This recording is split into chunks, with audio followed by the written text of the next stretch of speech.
Hi friends, welcome to our channel Telugu ముచ్చట. తెలుగు సినీ పరిశ్రమలో మంచి పేరు తెచ్చుకొని కొన్నేళ్ల పాటు వెండితెరను ఏలేసిన హీరోయిన్లు చాలా మంది ఉన్నారు.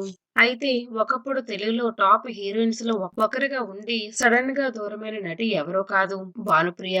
ఇక భానుప్రియ గారు 1967 జనవరి 15న ఆంధ్రప్రదేశ్ లోని రాజమండ్రి దగ్గరలో ఉన్న రంగంపేట అనే గ్రామంలో జన్మించారు. భానుప్రియ గారు మంచి డాన్సర్. 1984లో వంశీ దర్శకత్వంలో వచ్చిన సితార అనే సినిమాతో తెలుగు తెరకు పరిచయమయ్యారు. అయితే సితార సూపర్ హిట్ అవడంతో తెలుగులో వన్ నైట్ స్టార్ గా మారిపోయారు భానుప్రియ గారు.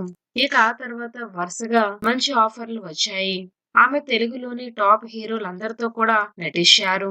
విజేత, స్వర్ణకమలం, పెదరాయుడు, దొంగ మొగుడు, త్రినేత్రుడు, పల్నాటి పులి వంటి ఎన్నో సూపర్ హిట్ సినిమాల్లో నటించి మెప్పించారు.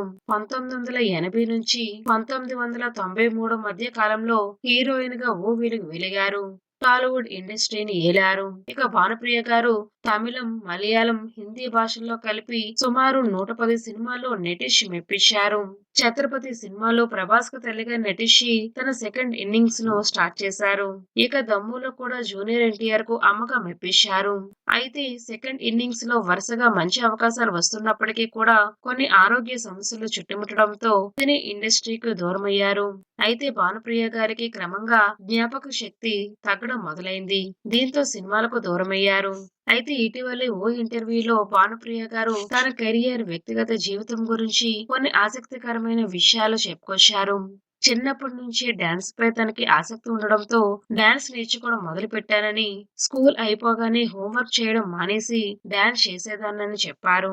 రేడియోలో పాటలు విని సొంతంగా తానే డాన్స్ స్టెప్లు వేయడంతో ఇవన్నీ చూసి తన కుటుంబ సభ్యులు డాన్స్ స్కూల్లో చేర్పించారని అన్నారు. అయితే ఇప్పుడు భానుప్రియ చాలా కాలంగా సినిమాలకు దూరంగా ఉంటున్నారు. ఆమె తల్లి, సోదరుడితో కలిసి ఉంటున్నారు. దాదాపు 4 ఏళ్ల క్రితం ఆమె భర్త మరణించారు. అప్పటి నుంచి మతిమరుపు వచ్చి ఇబ్బంది పడుతున్నానని భానుప్రియ తెలిపారు.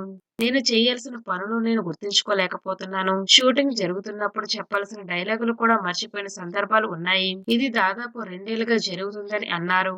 1998లో భానుప్రియకు ఆదర్శ్ కౌశల్ తో వివాహం జరిగింది. అయితే 2018లో ఆయన ఈ లోకాన్ని విడిచి వెళ్లిపోయారు. ఇక ఆ తర్వాత భానుప్రియకు గుండెపోటు వచ్చింది. అప్పటి నుంచి జ్ఞాపకశక్తి తగ్గడం మొదలైంది. గత 2 ఏళ్లు ఆమె పరిస్థితి మరింత దిగజారింది.